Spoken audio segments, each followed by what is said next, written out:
Kita mengucap puji syukur kehadiran Bapak Yahweh di dalam Adonai Yeshua Mashiach di dalam ibadah Sabat kita pada hari ini. Kita sudah mengangkat pujian dan penyembahan kita pada Sabat tanggal 5 September 2020 atau tanggal 16 Elul 5780. Saudara-saudaraku, kasih-kasih di dalam Adonai Yeshua Mashiach, pada ibadah kita ini kita mengangkat satu tema, yaitu tentang ketaatan. Saudaraku, di mana dasar firman di dalam tema ketaatan ini kita ambil di dalam kitab Ulangan 13 ayat 4. Kitab Ulangan 13 ayat 4 berkata demikian, saudaraku, kamu harus hidup mengikuti Yahweh Elohimmu, dan kamu harus takut akan Dia, dan kamu harus memelihara perintah-perintahnya, dan kamu harus mendengarkan suaranya, dan kamu harus beribadah kepadanya, juga kamu harus bergantung kepadanya. Saudaraku, inilah sebagai dasar firman di dalam tema pada pagi hari ini tentang ketaatan. Saudara-saudaraku, kalau kita lihat dasar firman ini ada 6 kata-kata harus, saudara. Jadi kalau berbicara harus berarti tidak ada tawar-menawar lagi. Berarti dikerjakan dan dilakukan. Berbicara ketaatan, saudaraku, ini berarti berbicara adanya suatu otoritas, kemudian adanya satu atau kelompok atau bagian yang dipimpin, antara otoritas dengan yang dipimpin. Dalam hal ini tentu ketaatan kita kepada Bapa Yahweh dan kita sebagai umat manusia yang diciptakan, yang pada awalnya segambar dan serupa Bapa Yahweh, namun akibat dosa maka manusia itu dibuang ke bumi, ditempatkan di bumi dan hidup sampai saat ini jumlahnya begitu banyak. Nah, di sini Bapa Yahweh, saudaraku, memberikan perintah-perintah yang dilakukan, dan inilah perintah-perintah yang dilakukan ini yang sama-sama harus kita kerjakan untuk menaatinya. Sehingga di sini kalau kita cermati tadi di Ulangan 13 ayat 4 dikatakan kamu harus hidup mengikuti Yahweh Elohimmu. Jadi saudaraku, yang pertama kita harus mengikuti. Artinya apa? Berarti kita cara hidup kita, cara pandang kita, apa yang kita lakukan, kita harus seturut dan kehendak Bapa Yahweh. Kemudian dan kamu harus takut akan Dia. Berbicara takut, saudaraku, bukan berarti kita pergi karena ada Bapa, tapi takut ini artinya bukan sesuatu yang melihat terus pergi atau sesuatu yang menyeramkan, demikian saudaraku, tentu tidak.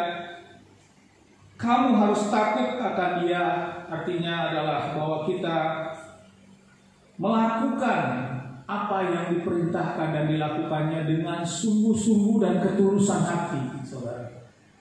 Tanpa ada paksaan, tapi dengan kita kesadaran hati kita yang paling dalam bahwa kita tahu posisi kita adalah sebagai manusia dan yang memberi aturan, memberi ketetapan adalah Bapa Yahweh itu sendiri. Kemudian saudaraku, dan kamu harus memelihara perintah-perintahnya.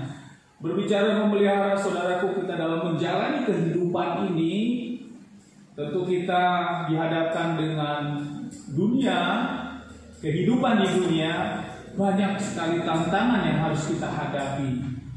Nah, di sini dikatakan di Ulangan 13 ayat 14 dikatakan kamu harus memelihara perintah-perintahnya di dalam kehidupan kita, menjalani kehidupan kita. Kita juga harus terus berpegang kepada perintah-perintah itu. Kemudian saudaraku, dan kamu harus mendengarkan suaranya. Di sini saudaraku, firman mengatakan kamu harus, berarti harus mendengarkan suaranya. Berbicara mendengarkan, saudaraku, berarti sini yang sangat dominan adalah tentu telinga kita, saudaraku. Nah, bagaimana? Apakah kita sampai saat ini, bagaimana kita dalam menjalani kehidupan kita? Apakah kita jarang-jarang mendengarkan firman Elohim? Di sini tuntutan, saudaraku, ini perintah sebagai ketaatan. Kita harus berbicara, harus tadi berarti harus dilakukan. Harus mendengarkan suara Yahweh Elohim. Berarti suara Yahweh Elohim bukan berarti Bapa Yahweh datang dan berbicara seperti itu di era kita ini, tentu tidak, saudaraku. Tetapi adalah berbicara di sini mendengarkan suara Yahweh Elohim itu melalui firman-Nya, dafar Elohimnya yang sudah ada dan tertulis di dalam kitab suci kita. Dapat kita lakukan dengan kita membacanya, merenungkannya, dan kita membacakan sampai telinga kita tentu harus mendengar.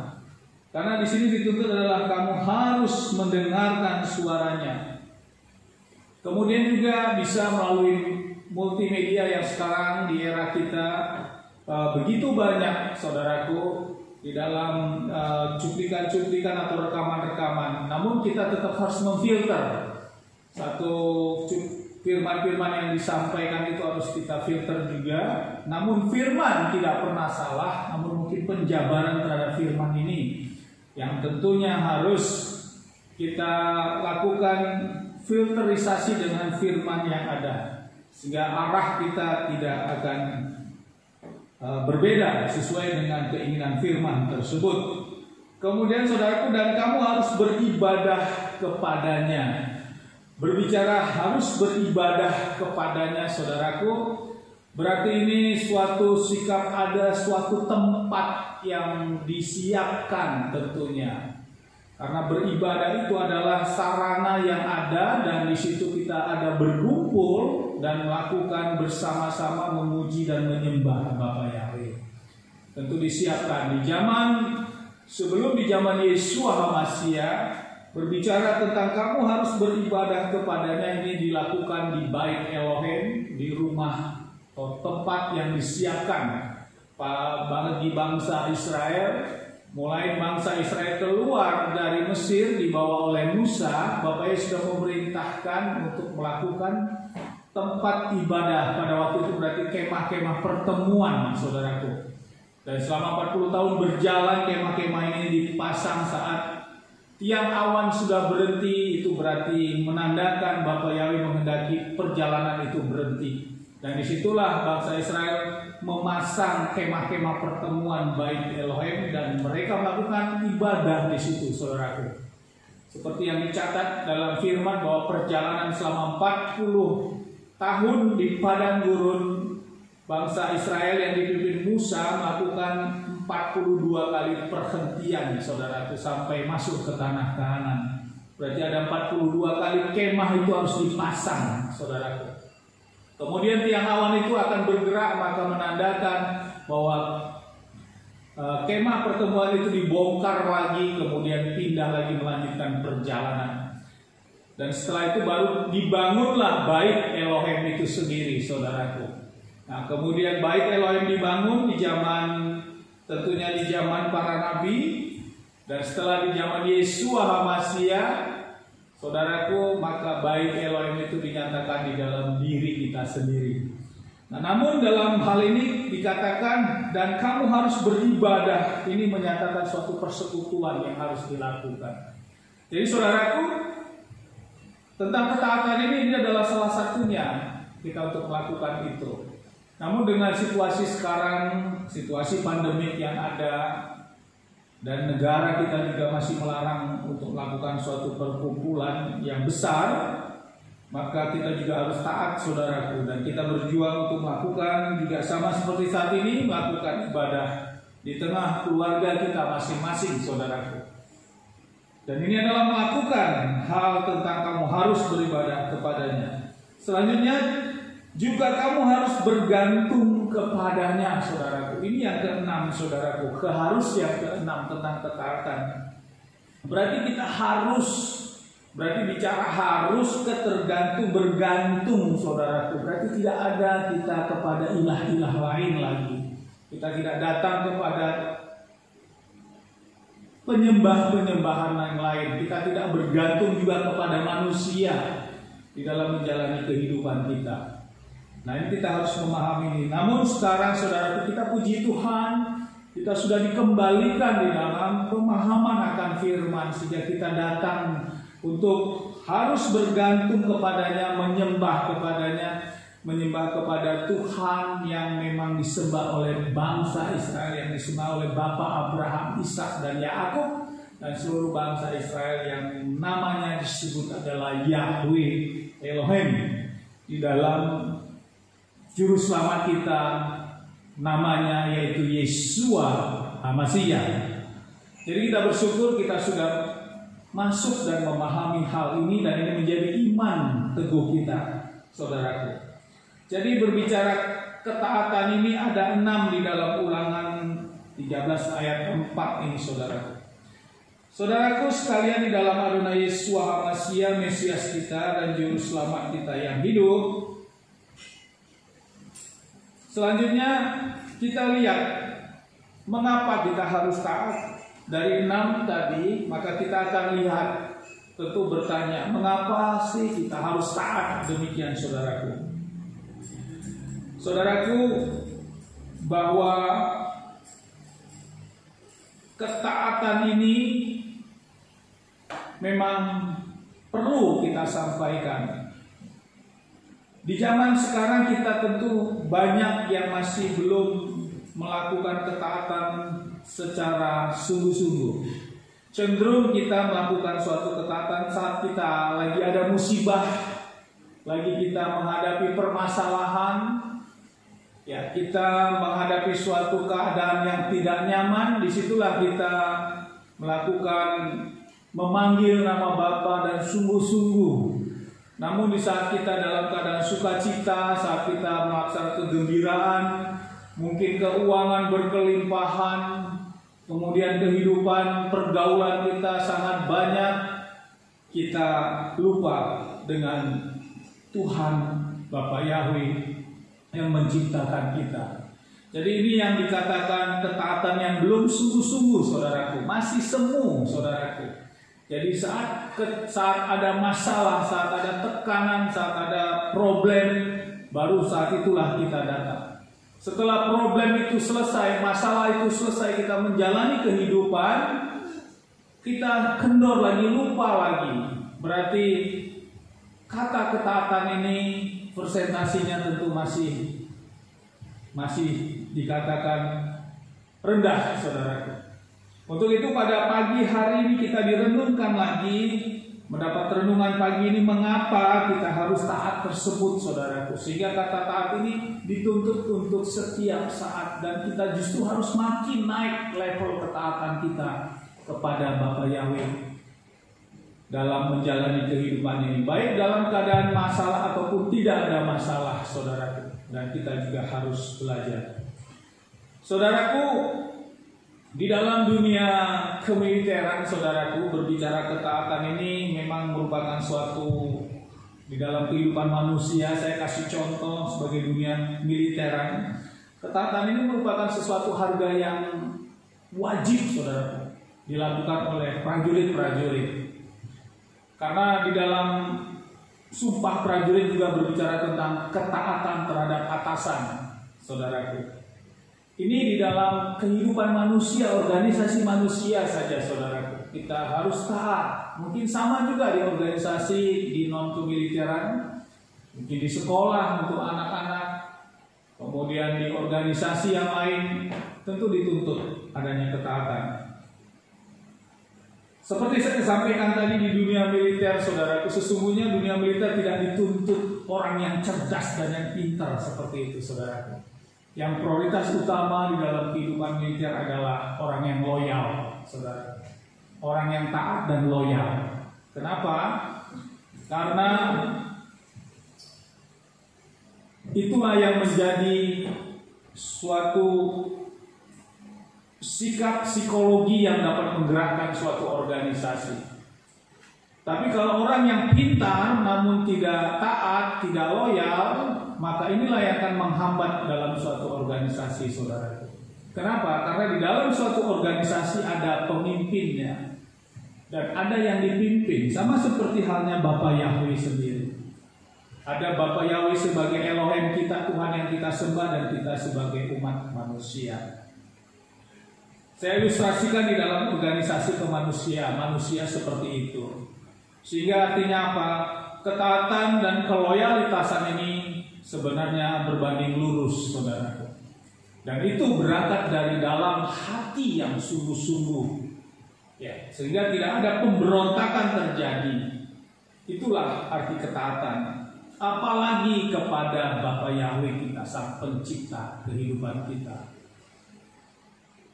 Memang tidak mudah, saudaraku, untuk mendapatkan suatu karakter manusia yang seperti itu. Ya. Mungkin sebagai contoh, bila Anda keputusan yang sudah direncanakan begitu bagus, tiba-tiba pimpinan itu memerintahkan sekarang tidak jadi, sekarang di-cancel kegiatan itu, ya harus dilaksanakan. Tidak ada lagi menggerutu ke bawahnya. Dan itu semua melakukan sampai ke bawah dengan tulus. itulah di sisi organisasi manusia arti ketaatan. Nah, di sinilah dituntut suatu pribadi yang memang mampu mengendalikan hal-hal ini, saudaraku. Bukan berarti justru harus bersungut-sungut dan muncul perasaan mengapa begini sehingga organisasi tersebut menjadi terganggu. Tentu ini tidak akan ada di organisasi yang mungkin sekarang ini di dunia militer yang dianggap sebagai organisasi paling baik tentang loyalitas. Sehingga pada rekrutmen di dalam militer juga memang sangat ketat sekali. Sehingga psikologi di bidang pengendalian dan loyalitas ini menjadi nilai yang tertinggi, saudara. Itu di dalam organisasi kehidupan manusia, apalagi kita kepada Bapa Yahweh, saudara. Jadi ini yang harus kita berikan sebagai ilustrasi tentang ketaatan tersebut. Kemudian kita masuk mengapa harus taat, saudaraku. Pertama, bahwa taat bukti bahwa kita mengasihi, saudaraku. Jadi kalau kita taat, yang pertama adalah ketaatan itu bukti bahwa kita mengasihi Bapa Yahweh itu sendiri, saudaraku. Nah, ini adalah berbicara ketaatan. Di dalam Yohanes 14 ayat 15 dikatakan, jika kamu mengasihi aku, peliharalah perintah-perintahku. Jadi berbicara ketaatan, memang di sini dikatakan di Yohanes 14 ayat 15, jika kamu mengasihi aku, peliharalah perintah-perintahku. Jadi untuk melakukan perintah-perintah ini memang sudah menjadi suatu kewajiban. Jadi ketaatan itu membawa kita bukti bahwa kita mengasihi kepada Bapa Yahweh itu sendiri, saudara. Kalau ada yang mengatakan aku taat, aku setia namun tidak melakukan, maka itu sama halnya dengan kita melakukan berbohong, saudaraku. Sama seperti yang di firman di 1 Yohanes 2 ayat 3 dan 4 berkata begitu. Dia mengakui, firman ini mengatakan bahwa aku mengakui taat setia namun aku tidak melakukannya, maka sama halnya dengan berbohong. Di sini, saudaraku, berarti ini berbicara kepada diri kita sendiri masing-masing. Kita tidak bisa mengukur ketaatan ini dilihat secara kasat mata kepada orang tersebut. Karena ini adalah hubungan manusia dengan Bapa Yahweh, saudaraku. Namun kita juga bisa melihat buah dari orang tersebut, kelakuan orang tersebut, gaya hidupnya, saudaraku. Bagaimana dia, apakah dia dalam menjalani kehidupan baik atau justru dia menjalani kehidupan menjadi orang-orang yang pemberontak, orang-orang yang melawan. Jadi kata ketaatan ini masih perlu dipertanyakan. Kepada manusia saja masih melakukan pemberontakan, apalagi kepada Bapa Yahweh. Kepada pemimpinnya saja di manusia dalam organisasi melakukan pemberontakan, apalagi kepada Bapa Yahweh tentu dipertanyakan. Jadi ketaatan adalah bukti bahwa kita mengasihi Bapa Yahweh itu sendiri. Selanjutnya, saudaraku, kita lihat yang kedua. Ketaatan adalah bentuk rasa syukur, saudaraku. Ini berbicara ketaatan, dinyatakan bahwa ketaatan itu juga merupakan bentuk rasa syukur kita. Di dalam Ibrani 12 ayat 28 di dalam versi Lembaga Alkitab Indonesia dikatakan, jika karena kita menerima, jadi karena kita menerima kerajaan yang tak tergoncangkan, marilah kita mengucap syukur dan beribadat kepada Elohim Yahweh menurut cara yang berkenan kepadanya dengan hormat dan takut. Di sini ada kata tulis, marilah kita mengucap syukur dan beribadah kepada Yahweh Elohim. Jadi saudaraku, ketaatan ini juga merupakan bentuk rasa syukur kita kepada Bapa Yahweh dalam Adonai Yeshua Mashiach. Dalam kita menjalani kehidupan kita ini, saudaraku. Saudaraku mungkin bertanya, saya kok susah melakukan ketaatan kepada Tuhan, saudaraku, menjalani kehidupan ini. Bila ada hal seperti itu, maka orang tersebut dia menganggap bahwa hidup ini hanya ada di dunia ini, saudara. Tapi Tapi tidak, saudaraku, kita nanti semua akan menghadapi kematian dan menghadapi penghakiman kekal. Jadi kalau gaya hidup kita dalam menjalani kehidupan ini, kita selalu mengingat hal itu. Bila ada terjadi sesuatu yang keluar dari ketaatan ini, maka kita menjadi introspeksi diri. Sehingga kita bertanya, apakah nanti saya layak nanti di hadapan Bapa Yahweh, layak dan berkenan kepada Bapa Yahweh. Sehingga disinilah dituntut kita untuk ketaatan sebagai bentuk rasa syukur kita kepada Bapa Yahweh. Karena kita menyadari bahwa dalam menjalani kehidupan ini dengan melakukan perintah-perintah Bapa Yahweh, kita mengucap syukur kita sudah bisa berjuang melakukan ketaatan tersebut. Karena kita tahu bahwa kita nanti setelah menjalani kehidupan di bumi ini, di dunia ini, kita juga akan mengalami kehidupan kekekalan. Ini yang perlu kita renungkan tentang ketaatan yang kedua. Selanjutnya, saudaraku, kita lihat selagi mengapa kita harus taat tersebut. Ketaatan itu yang ketiga adalah membuat kita semakin intim dengan Bapa Yahweh sendiri. Ya, tentu ini, saudaraku. Inilah keinginan Bapa Yahweh, keinginan Tuhan kita untuk kita taat kepada Bapa Yahweh yang memberikan ketetapan, perintah-perintah dan ketetapan yang harus untuk dilaksanakan oleh umat manusia. Sehingga dengan demikian akan membuat manusia atau kita semakin intim dengan Bapa Yahweh. Sama seperti halnya diilustrasi di dalam keluarga. Apabila orang tua dan anak-anaknya diperintahkan dengan aturan-aturan untuk tertib tidak melakukan, maka keintiman keluarga juga tidak ada. Ya.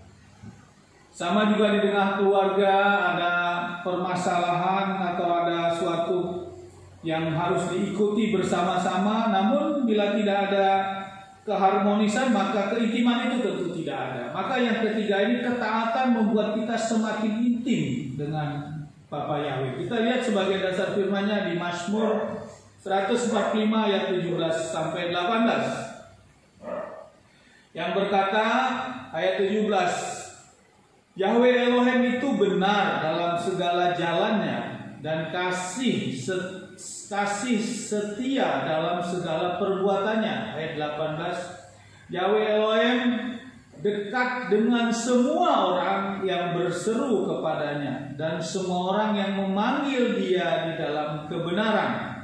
Ayat 19, dia akan memenuhi hasrat orang yang takut akan dia dan dia akan mendengar jeritan mereka dan menyelamatkan mereka.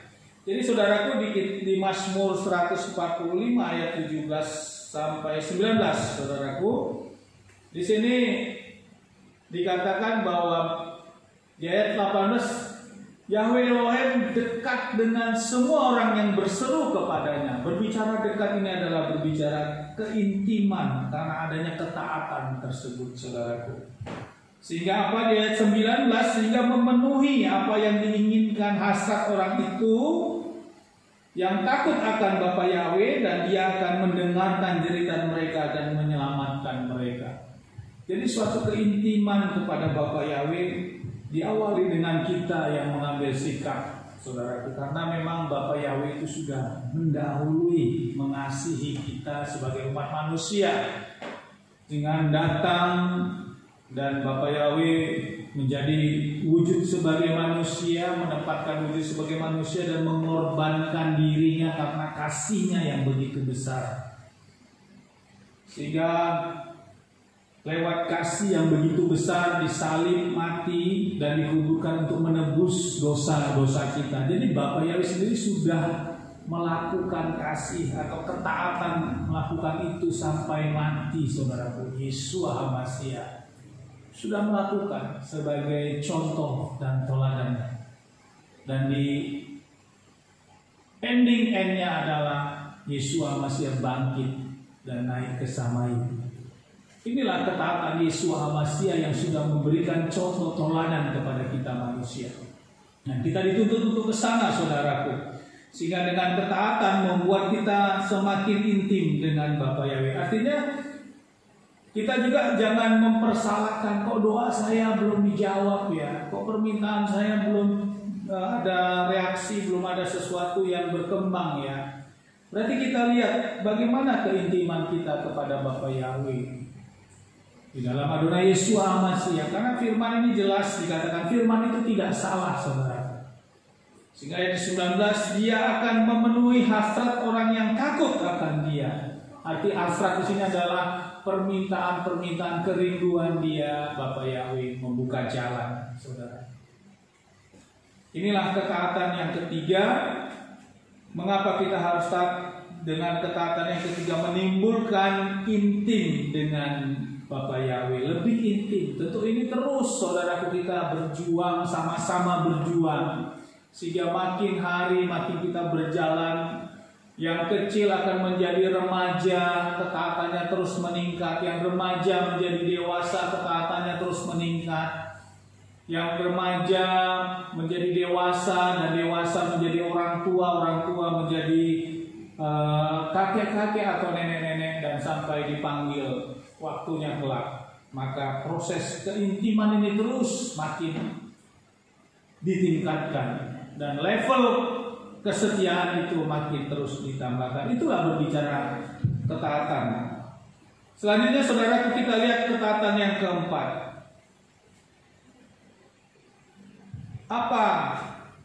Mengapa harus kita taat? Kita lihat yang keempat adalah ketaatan akan menguduskan dan mendewasakan kita, saudaraku. Di dalam Yohanes 17 ayat 17 berkata, kuduskanlah mereka dalam kebenaran-Mu, firman-Mu adalah benar.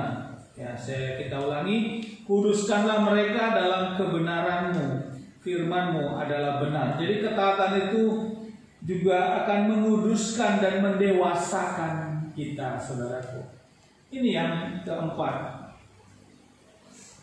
Kalau kita pahami hal kekudusan adalah di mana kita dengan ketaatan kita juga akan berjalan di jalannya aturan Bapa Yahweh. Kita menjaga hidup kita berjuang untuk tidak buka celah, kita berjuang untuk taat dan setia dan jaga kekudusan. Ya, dengan kekudusan ini tentu mendewasakan iman rohani kita. Sehingga Yohanes 17 ayat 17, kuduskanlah mereka dalam kebenaran-Mu, firman-Mu adalah benar. Betapa istimewanya kalau kita masuk sampai kepada level ini, saudaraku, ketaatan yang menimbulkan kekudusan hidup kita.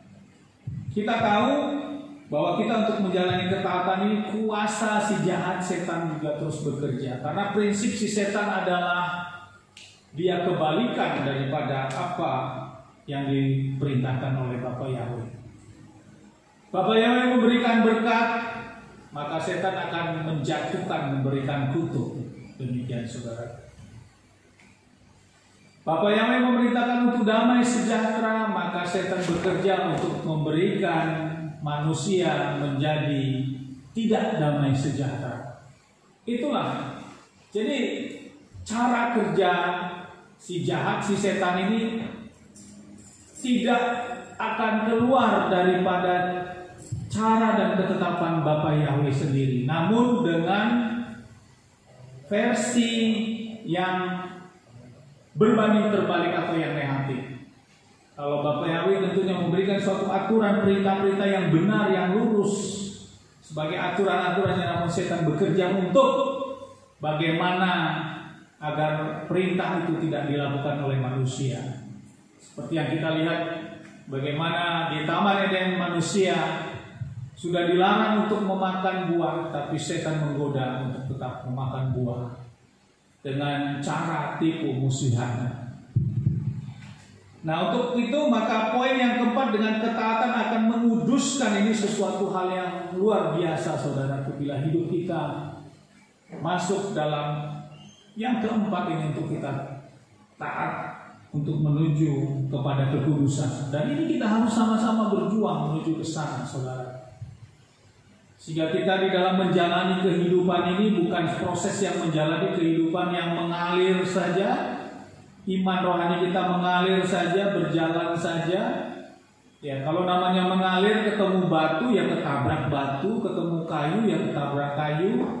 Namun kalau kita tidak mengikuti mengalir iman kita, tapi mengikuti aturan Bapa Yahweh, kita harus maju ke depan. Bagaimanapun derasnya air itu, kalau kita ilustrasikan ikan, dia akan maju terus. Kalau dia menghadapi terhadap derasnya ombak di depan, justru itu yang diterobos. Dia akan terus maju. Maka imannya terus bertambah-tambah. Dan mendapatkan kekudusan ini, saudaraku, sehingga menimbulkan kedewasaan di dalam iman. Kedewasaan di dalam iman, saudaraku, melihat sesuatu permasalahan bukan dimunculkan egoismenya terlebih dahulu, tapi dia lihat kenapa. Dia bisa berpikir dulu, bukan spontanitas langsung berletup-letup, saudaraku. Ya, tapi lihat ada sesuatu, oh berarti ada apa. Masih berpikir dulu, bukan langsung meletup-letup. Dengan tujuan berpikir adalah menimbulkan kesejahteraan, menimbulkan damai sejahtera tentunya. Bukan meletup-letup akhirnya menimbulkan sesuatu yang tidak damai sejahtera. Jadi inilah ketaatan yang terlihat, saudaraku, akan menimbulkan, akan menguduskan dan mendewasakan kita sebagai manusia. Selanjutnya kita lihat, saudaraku, mengapa kita harus taat tadi juga yang kelima. Yang terakhir, saudaraku, ini adalah janji, walaupun ini bagian yang mengikuti tentunya, saudaraku. Bila kita melakukan ketaatan, maka mendatangkan berkat Bapa Yahweh. Ya, jadi ketaatan ini hanya merupakan janji yang diberikan, tapi bukan ini menjadi suatu keharusan kita manusia untuk taat. Biar kita mendapat berkat yang berkelimpahan, tapi bukan, saudara. Ketaatan kita yang pertama tadi adalah bagaimana kita lebih intim, kita dekat dengan Bapa Yahweh, Sang Pemilik kehidupan kita. Namun secara bersama itu, maka ketaatan juga mendatangkan berkat-berkat yang diberikan Bapa Yahweh kepada kita. Haleluya, saudaraku. Ini luar biasa, saudaraku. Jadi ada suatu reward, ada suatu upah yang diberikan ternyata di dalam ketaatan kita selama hidup di dunia ini untuk melakukan perintah-perintah Bapa Yahweh. Jadi artinya, saudaraku, tidak ada yang perlu kita khawatirkan sebenarnya menjalani kehidupan kita. Kalau dari kecil anak-anak di rumah ini kita berjuang untuk melakukan ketaatan kepada hukum Tuhan, karena ada janjinya. Kita lihat, saudaraku, di dalam 1 Yohanes 3 ayat 22 sebagai dasar firman. Dan apa yang sekiranya kita minta, kita menerima dari Dia, dari Yeshua HaMashiach, dari Bapa Yahweh, sebab kita memelihara perintah-perintahnya dan kita melakukan hal-hal yang berkenan di hadapannya. Jadi ini janji yang kelima, saudaraku. Jadi sesungguhnya kalau kita memahami tentang hal ini, makanya bangsa pilihan kita, bangsa Israel, firman mengatakan dari kecil mereka terus diingatkan tentang Torah, tentang firman Bapa Yahweh. Karena ada janji berkat lewat itu. Ya, anak-anak kecil sudah didahului dengan, diselubungi dengan firman Bapa Yahweh setiap menjalani kehidupannya. Sehingga begitu dalam menjalani kehidupan ini tidak benar, maka firman inilah yang sering diingatkan ini. Maka ini memfilter cara berpikir, cara bertindak dari anak-anak. Memang ini perlu perjuangan, saudaraku. Khusus anak-anak juga di rumah ini. Ya, karena kita nggak ada yang kita banggakan, saudaraku. Yang kita banggakan adalah bagaimana kesetiaan kita kepada Bapa Yahweh itu yang pertama. Karena setelah itu ternyata ada janji, yaitu ketaatan itu mendatangkan berkat dari Bapa Yahweh itu sendiri. Jadi Bapa kita itu bukan Bapa yang kosongan seperti itu, saudaraku. Beda dengan setan, saudaraku. Cara kerja setan, kita datang ke setan sama seperti saya sampaikan tadi. Cara kerja setan berbalik. Setan kita datang dalam penyembahan setan juga memang bisa mendapat berkat saat itu, tapi ujungnya setan akan minta yang disebut korban atau tumbal-tumbal. Beda dengan Bapa Yahweh, saudara. Ketaatan yang kita lakukan akan mendatangkan berkat, dan berkat itu tepat pada waktunya dan sukacita, damai sejahtera. Sehingga dengan janji ini, saudaraku, dengan ketaatan ini, yang kelima, poin yang kelima adalah mendatangkan berkat ini, menyatakan bahwa kita sebenarnya menjalani kehidupan ini tidak perlu kita menjadi khawatir. Kita bekerja sesuai bidang kita, anak-anak juga belajar dengan maksimal, kemudian berjuang untuk taat. Karena nanti menjalani proses hidup ini adalah ya kita sendiri. Bukan nanti orang lain saat kita melakukan menjalankan hidup. Nanti yang menjalani susahnya orang lain, tidak, saudaraku. Ya. Tapi kita sendiri juga yang menjalani kehidupan kita. Saat mulai kecil kita memang sungguh-sungguh dalam menyiapkan masa depan, mencapai cita-cita masa depan yang menikmati kita sendiri. Tapi sebaliknya saat kecil kita tidak mau dituntun dengan kebenaran, dengan ketaatan dalam hukum Tuhan, ketaatan di rumah, di keluarga, ketaatan di dalam menjalani pendidikan, studi. Begitu tidak tercapai cita yang menjalani ya diri sendiri juga. Sehingga dalam menjalani kehidupan saya kok mengalami kesusahan, kok teman saya itu sekarang sudah menjadi orang hebat. Lihat prosesnya, saudara. Tentu lihat prosesnya, dan kita introspeksi diri. Karena tidak ada yang langsung muncul-muncul menjadi orang hebat dan orang besar. Semuanya melalui proses untuk mencapai cita-cita itu. Dan di dalam menjalani proses inilah dituntut khususnya anak-anak untuk taat dan setia kepada Bapa Yahweh. Karena ada janji berkat. Sehingga janji berkatnya ini dan apa yang sekiranya kita minta, kita menerima dari Dia, sebab Dia sebab kita memelihara perintah-perintahnya dan kita melakukan hal yang berkenan di hadapannya. Ini firman, saudara. Ini Bapa Yahweh yang berbicara melalui Yeshua Masiah.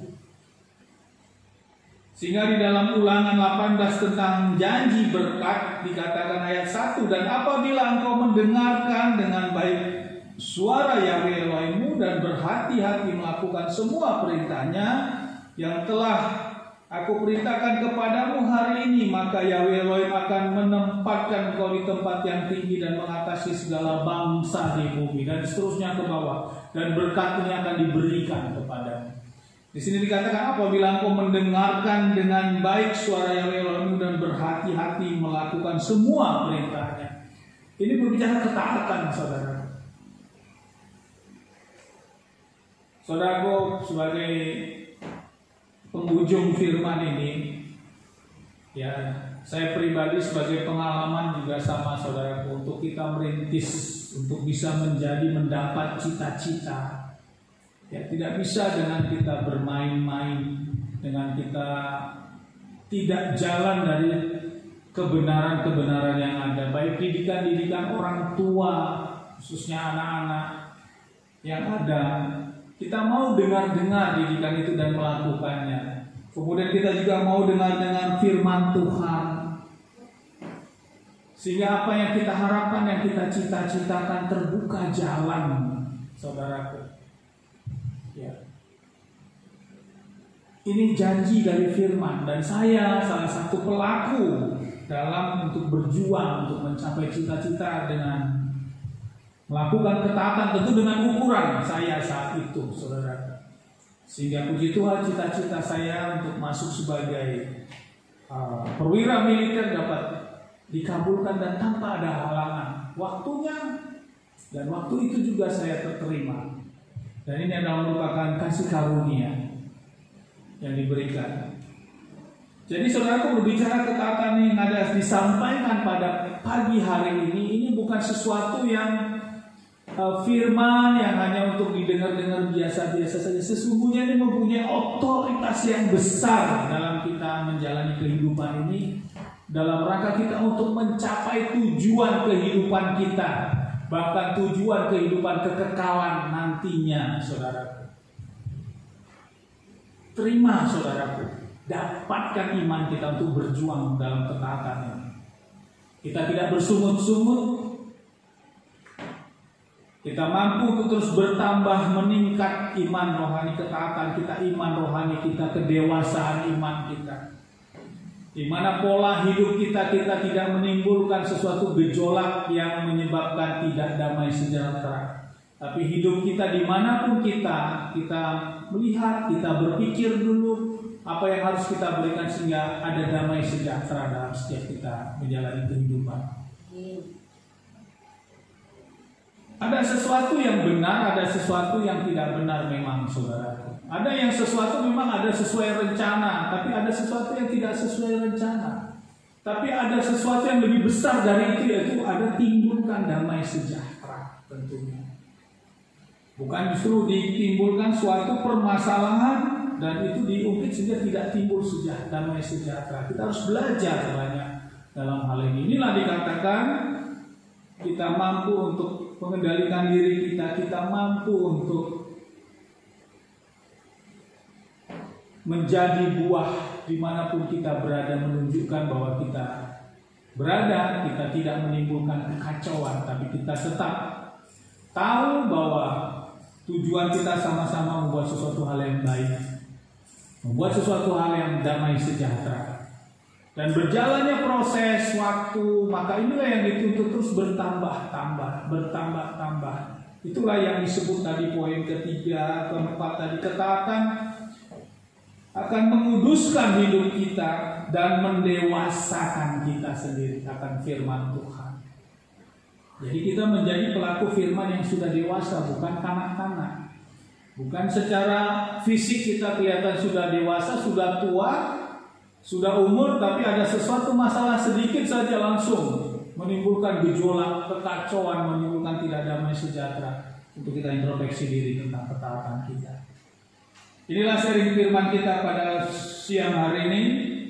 Jadi bicara ketaatan tadi, saudaraku, bahwa ketaatan itu yang pertama adalah sebagai bukti bahwa kita mengasihi Bapa Yahweh itu.